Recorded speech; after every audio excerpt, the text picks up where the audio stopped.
Salut les curieuses, salut les curieux. Aujourd'hui, je vais répondre à une nouvelle question qui me vient de Loris et qui me demande comment faire pour vivre sa solitude sans déprimer.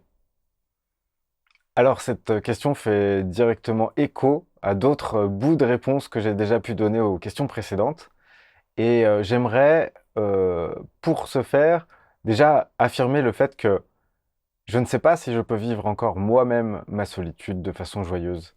Je pense que je peux le faire partiellement tant que justement j'ai suffisamment d'éléments qui m'en distraient en même temps.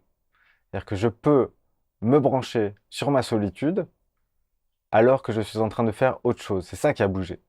Par contre, si je rencontre ma solitude dans un état, comme dans la question précédente, dans un état où il y a une absence d'élan de vie, à ce moment-là, mon inconfort est vraiment palpable. Donc je ne suis pas un surhomme qui a tout compris.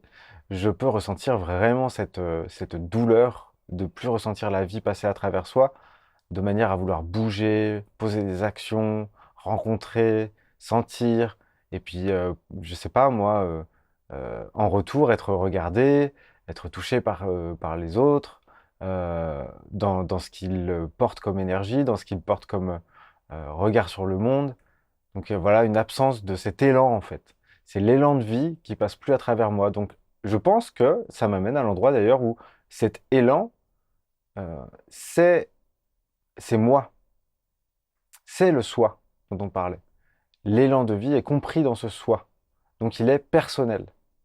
La vie, en revanche, est beaucoup plus large que le soi que j'incarne. Rencontrer sa solitude sans déprimer, étant donné que je suis en train de faire des choses qui me plaisent dans la vie, je peux m'y connecter sans sentir la dépression qui est forcément là pour moi aussi, dans les moments où vraiment je n'ai aucun élan. Là, j'ai plein d'élan et je peux me connecter à ma solitude de façon joyeuse. Pourquoi?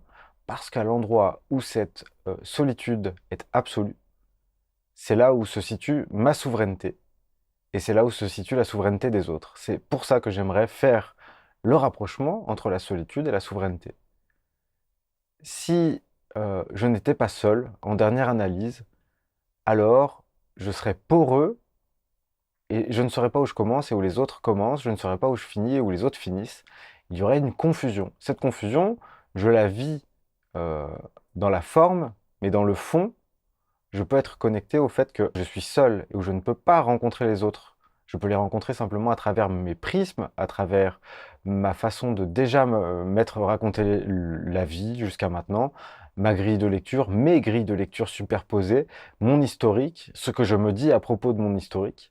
Il y a énormément d'éléments qui rentrent en considération et qui font que je peux avoir l'impression de rencontrer les autres parce qu'il y a en surface quelque chose qui peut me faire vivre ça. Et je prends plaisir, j'ai de la joie à rencontrer les autres. Et pour autant, à un endroit, je sais que c'est pas possible, parce que je suis en train de traduire ce que je reçois. Les informations que je reçois, je vais les retravailler, les interpréter, les faire rentrer dans une cohérence qui me convient. Ou alors dénoncer le fait que cette cohérence qui me convient est trahie par ce que j'observe, par ce que je ressens, et parce que les autres, soi-disant, me font ou font en général. Cette solitude, donc, elle est la garante, selon moi, et ma façon de voir les choses pour l'instant, elle est la garante de ma souveraineté. À l'endroit où je suis seul, je suis donc le seul maître à bord, et c'est donc mon bateau dont il s'agit. Et c'est là où c'est joyeux. C'est-à-dire que si je n'étais pas ontologiquement seul, alors je dépendrais du bon vouloir de Pierre, Paul ou Jacques pour être heureux, pour être libre, pour m'exprimer, pour... non, dans ce point-là de solitude, qui coexiste avec d'autres étages, hein, vraiment, je vous invite à vous connecter au fait que une des grandes libertés que j'ai trouvées à titre personnel, c'est de pouvoir faire coexister différents niveaux de vérité en même temps. Et ces différents niveaux de vérité peuvent se contredire les uns les autres et pour autant coexister de façon parfaite, harmonieuse. C'est moi qui ressens un frottement à l'endroit où je ne peux pas faire rentrer une seule logique, à l'endroit où je ne peux pas dire c'est soit ça, soit ça. Là, je suis obligé de dire c'est ça et ça en même temps. Mais se faire le cadeau de dire je suis ontologiquement seul, essentiellement seul. Et pour autant, à un étage, je rencontre les autres, je vais vers eux, je leur fais des vidéos YouTube par exemple, et j'essaye de lancer un message qui vient ben voilà, du plus profond de moi, avec sincérité. À cet endroit-là, je joue quand même. Je ne suis pas en train d'être désabusé, dépressif, à me dire de toute façon je peux rencontrer personne et donc je reste seul parce qu'il n'y a plus d'autres options. Non, c'est faire coexister sa solitude profonde avec l'endroit où on peut rencontrer les autres, où on peut jouer, à croire que quelqu'un nous a fait ci, quelqu'un nous a fait ça, on a fait telle chose pour un tel. C'est cet étage-là aussi qui est plein de vie, mais autant plein de vie que la souveraineté qui est conservée par le fait que je sois ontologiquement seul comme chacun d'entre nous. À l'endroit où chacun de nous est seul, c'est cet endroit-là qui garantit en fait son indépendance, qui garantit sa liberté finalement. Pour conclure, j'aimerais juste dire que cette histoire d'étages différents qui fonctionnent simultanément et qui parfois se contredisent les uns les autres, c'est à la fois un grand vertige et c'est quelque chose sur lequel j'aime m'appuyer pour ne m'appuyer nulle part finalement.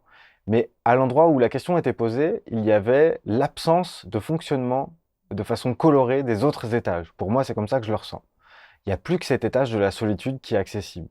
Et dans ce cas-là, c'est vrai que c'est pas confortable de se confronter uniquement à cet étage. C'est pour ça que la richesse, c'est que tous les étages soient plus ou moins allumés, de façon plus ou moins harmonieuse, mais lorsqu'un seul étage est disponible, ça peut être un piège, c'est-à-dire que les gens qui vont être uniquement branchés sur l'étage où ils rencontrent les autres vont avoir l'impression d'être agressés, d'être jugés, de ne pas faire ce qu'ils veulent, de ne pas se sentir libres.